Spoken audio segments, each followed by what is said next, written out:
Oi, oi, oi, povo do mar! Tudo bom com vocês? Estamos em uma semana de muita chuva, frio, umidade relativa do ar alta, tudo o que a resina epóxi não gosta. Logo agora que nós arranjamos um jeitinho de trabalharmos mais rápido, vem a mãe natureza e fala: epa, epa, epa, pode parar aí, vocês vão trabalhar no ritmo que eu quiser. E não temos o que fazer. Fausto adiantou aqui os patilhões, chegou numa parte que precisa da resina epóxi. Bora pro vídeo.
Surgiram algumas dúvidas sobre o fechamento do casco e nós vamos responder ao longo deste vídeo.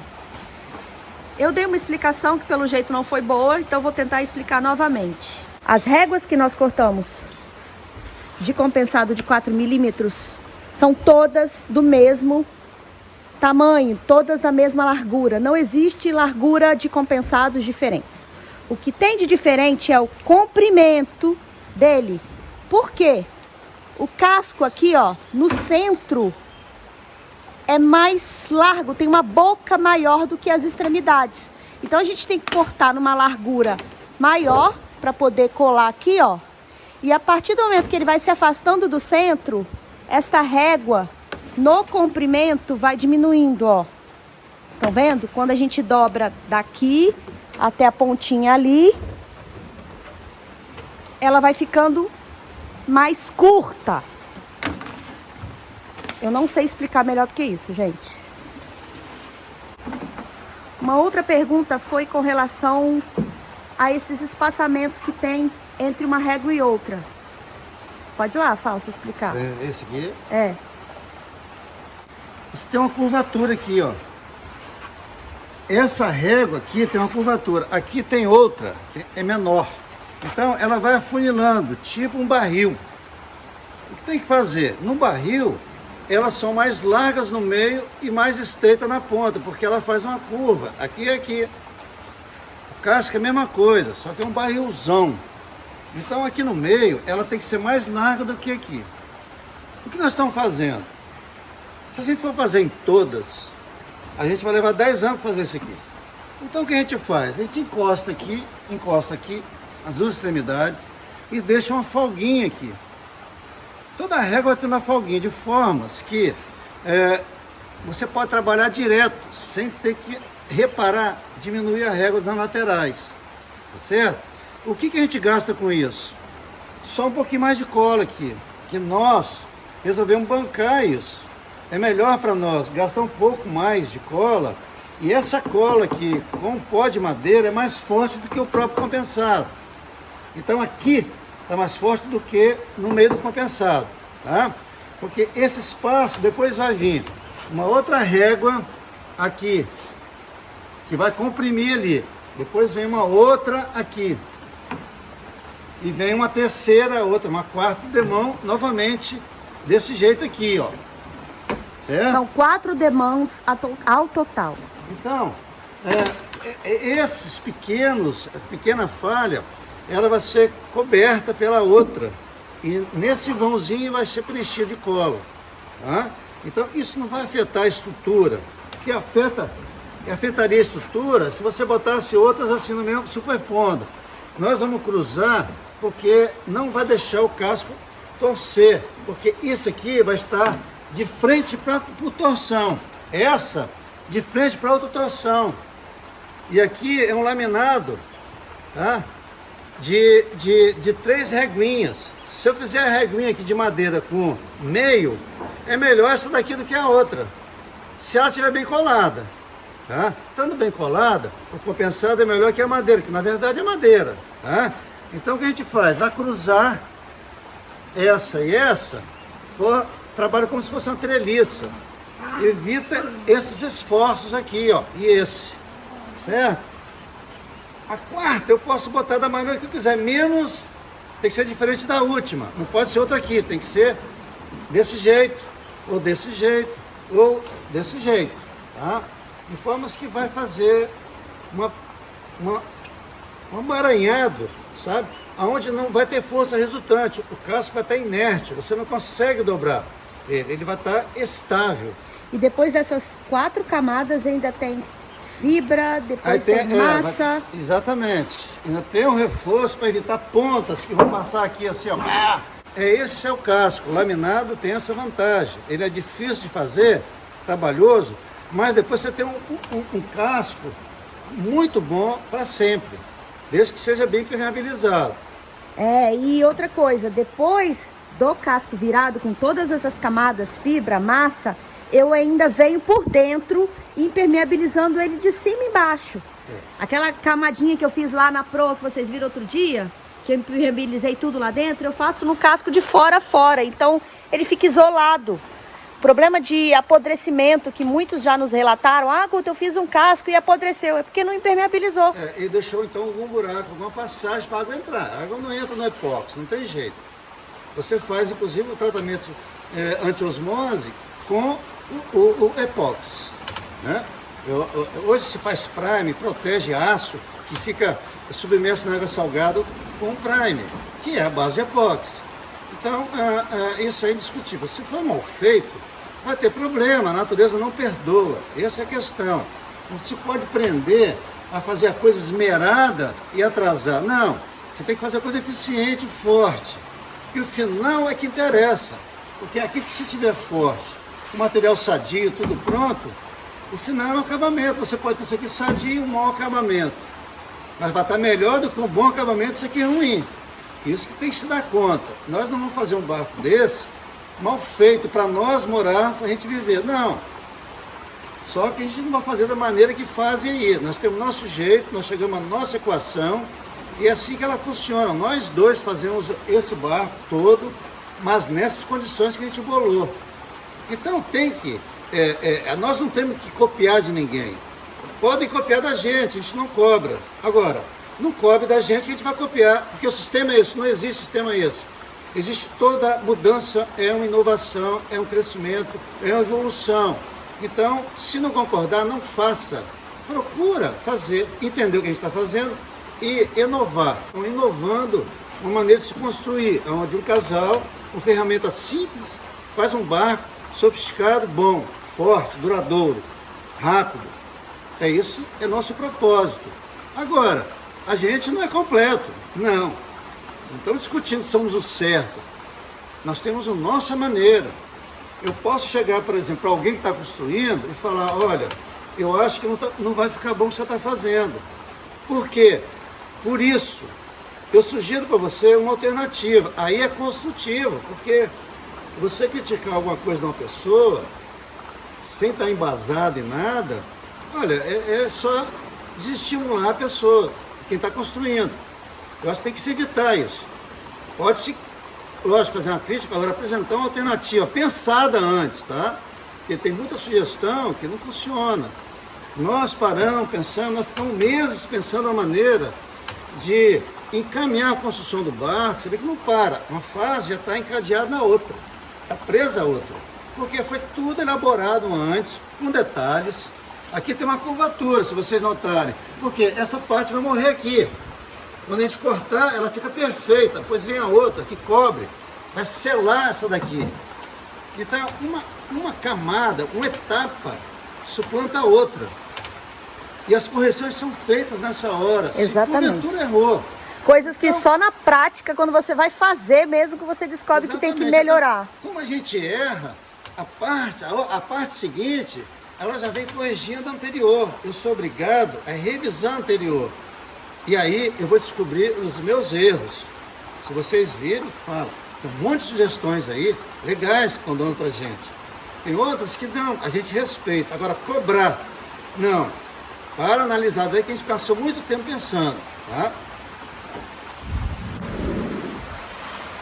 Com a prática, nós resolvemos arriscar e tá dando certo, né, Fausto? Tá. Estamos colando as réguas direto, sem precisarmos assentar uma por uma, depois retirá-las e só depois colá-las. E tendência. Tá ficando muito mais rápido. Fica depois no mesmo lugar de antes. Não. Não fica. Se você montar uma coisa, desmontar, for montar, raramente você consegue, na sua plenitude, recolocar tudo no lugar. Se não coloca tudo, vai ter um erro. Então, a gente falou, poxa, um trabalho danado. A Guta falou, Afonso, vamos tentar isso. Falei, com a Guta, olha, o time tá dando certo, o time tá ganhando. Vamos tentar. Não tá bom, vamos tentar. Rapaz, a coisa bateu. Eu comecei a analisar direitinho, vi as réguas aqui, já cortei previamente as réguas. Ele retirou aquela barrinha que tinha aqui do lado, lembram? Porque agora, vai passar aqui agora, a gente tem que começar a colar de cima para baixo. a gente estava de baixo para cima, por causa da divisão. Agora, aquela ali vai limitar aqui o final, ela já encaixa ali, aqui pode passar, depois eu corto, tirei aquela linha. Então, a gente cresce, o próprio barco, o próprio fundo ensina a gente uma maneira de trabalhar mais eficiente, sabe? Você vai vendo que a gente não sabia como é que era, tinha que aprender lá, a gente quebrou a cara. Começou com o sistema que deu para fazer, mas logo a gente percebeu que estava ineficiente, estava muito trabalhoso, muito burocrático. A coisa quando rola simples, você está bem sofisticado. Quando a coisa já está muito burocrática, sofisticar demais. Então, quer dizer, o máximo da sofisticação é a simplicidade. Chegou a simplicidade, você já superou aquela burocracia toda. Você passou a fazer um sistema mais limpo, agora tem que pensar. E tentar dar no bolso. E escutar a esposa. Tem que escutar sim. Fausto, uma outra pergunta que fizeram é por que a gente não faz de um lado a outro, cola de um lado a outro? É porque não dá, gente, a régua é mais curta. Ela, além de ser curta, a gente teria que emendar aqui. Outra coisa, elas vão trabalhar diferente. Aqui vai abrir muito, aqui vai abrir 1 centímetro para ela.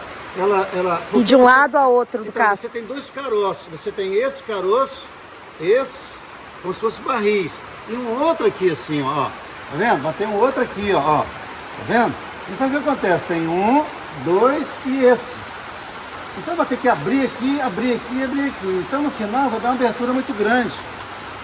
E aí fica ruim, não pode. A régua meio que torcem, sabe, gente? A gente vai prendê-la aqui em cima e vir colando em cima certinho. Ela vem assentando porque a gente trabalhou tanto nessas escoas para ela vir totalmente deitadinha, ela tá sabem? sentando em tudo. Mas ela torce de lado. Mostra aí, Fausto. Tá vendo? Se você forçar para... Ó, levantou aqui, ó. Se você forçar para lá, ela levanta lá, ó. Agora, ó, aqui não. Tá certo? Então vamos fazer o seguinte, vamos botar de lado, tá? Ó, vamos torcer um pouquinho mais, ó. Ela vai levantar aqui, ó. Torcer para cá, ó. Ela vai levantar aí, ó. Então o que acontece? Ela tem que estar sempre certinha. E esse certinho tem um ângulo aqui, ó. Não adianta eu querer. Se eu botar um ângulo errado, ela vai levantar. Eu tenho que procurar sentar ela. Depois que ela sentar em tudo, esse é o ângulo. Ele vai ensinar a gente a maneira que a gente quer que trabalhe ele. Ele falou, ó, para eu ficar bom, tem que ser desse jeito, senão não vai ficar tão bom. A gente tem que descobrir isso aí. E aí a gente resolveu ir passando a cola e já colocando a régua em cima, e na hora a gente já pegou a manha, né, Fausto? De jogar um pouquinho para um lado, para o outro, para ele assentar direitinho.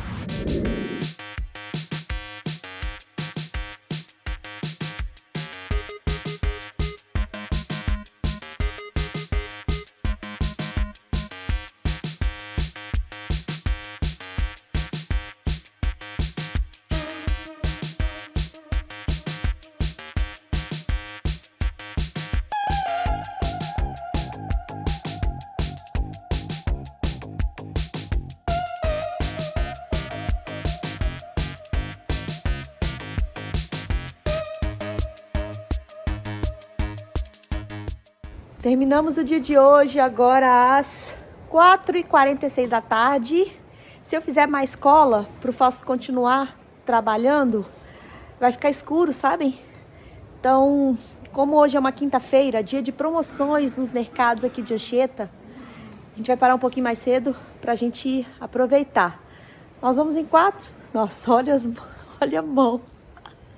Nós vamos em 4 supermercados diferentes. É tudo caminho, sabe? Tudo na avenida principal. Aí a gente para em um para comprar carne, paramos em outro para comprar frutas e verduras, em outro para comprar ovos, em outro para comprar banana. E assim vamos indo. Fausto vai tomar um banho, porque para evitar a alergia, né? Eu tô com um calambinho aqui por causa da lanterninha na cabeça, mas eu não vou tomar banho, só vou lavar as mãos, vou assim pro supermercado, porque sabem que eu descobri, quando você chega no supermercado assim, toda sujona, o povo olha pra você e já sai da sua frente com o carrinho. Eles não ficam com o carrinho na sua frente, parece que eles tomam um susto. Aí eu só vejo aquele corredor assim, ó, com um monte de gente saindo da minha frente. É uma maravilha, gente. É uma maravilha, eu não me estresso no supermercado, suja desse jeito. Fica a dica. Funciona, sério que funciona. Estes são os patilhões que não dá pra entender muito bem, porque o Fausto ainda vai dar o shape e tal. Ele aliviou o peso ali, ó, de um lado, do outro. Bem artista. E nos perguntaram que horas que eles vão lá pra cima dos cascos, de um lado, do outro, né? Depois que tiver fechado. Os patilhões, gente, são colados. Depois que nós tivermos as 4 camadas de compensado, ele vai ali em cima, é colado no reforço e depois, por cima dele, nós começamos a fibrar o casco todo, tá? E aí depois vem a massa e tal. Quando a gente terminar de colocar as 4 camadas de compensados, é que colocamos os patilhões. Ontem eu fui ao supermercado, daquele jeitinho, jardineira vermelha, toda suja de resina epóxi. E ninguém ficava na minha frente no supermercado. Oh, maravilha! Só que uma mulher chegou e falou: posso perguntar qual é a sua profissão? E aí eu meio que dei uma travada. Gente, eu não tô brincando. Toda vez que me perguntam qual a minha profissão, eu não sei o que dizer. Não sei o que dizer. Aí eu fiquei assim... eu estou construindo um veleiro. Aí a mulher respondeu: ah, um veleiro? Aquele negócio que tem no mar? Eu falei: aquele negócio mesmo. Ela: ai, que legal, parabéns. Eu falei: obrigada. E depois eu saí, sabe, não tem uma coisa assim, construtora naval, eu não sei o que dizer. A gente foi no banco outro dia, mesma coisa, o gerente pergunta: qual é a sua profissão? Me digam aí nos comentários o que vocês acham, me ajude, eu não tô brincando. Qual a profissão que vocês acham que eu devo dizer para quando me perguntarem? Vocês nos perguntaram se o casco será lixado entre as camadas. E sim, ele tem que ser lixado para a retirada de todo o excesso de resina, as rebarbas, e aí fica poroso para aceitação da nova cola e nova camada. Ó, aquele passarinho ali, ó, se chama cambucira e está com o ninho bem aqui neste buraquinho da máquina. Deve ter os 2 filhotes aí pelo barulho que escutamos. E os pestinhos dos cachorros já perceberam que tem alguma coisa ali dentro. E eu tenho que ficar toda hora lá, ó.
E foi isso tudo, povo do mar. Espero que vocês tenham gostado do vídeo dessa semana. Se você ainda não é inscrito aqui no nosso canal, inscreva-se, deixe seu like. E muito obrigada por todos os comentários que vocês estão fazendo. Os comentários praticamente são uma extensão dos nossos vídeos. Vale a pena ler um por um. E até semana que vem. Tchau, tchau. Com certeza você gostou desse vídeo. Então deixe seu like, inscreva-se no canal e ative o sininho das notificações.